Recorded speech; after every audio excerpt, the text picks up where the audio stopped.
सिंध हुकूमत का किसानों के लिए बड़ा इकदाम, ज़रूरी बजट में 62% इजाफा।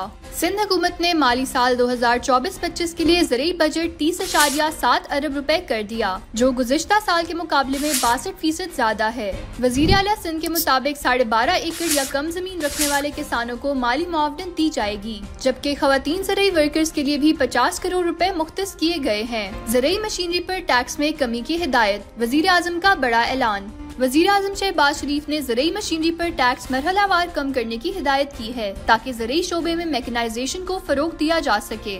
उन्होंने कहा कि ज़रूरी इस्लाहात से फी एकड़ पैदावार में इजाफा और लागत में कमी मुमकिन होगी।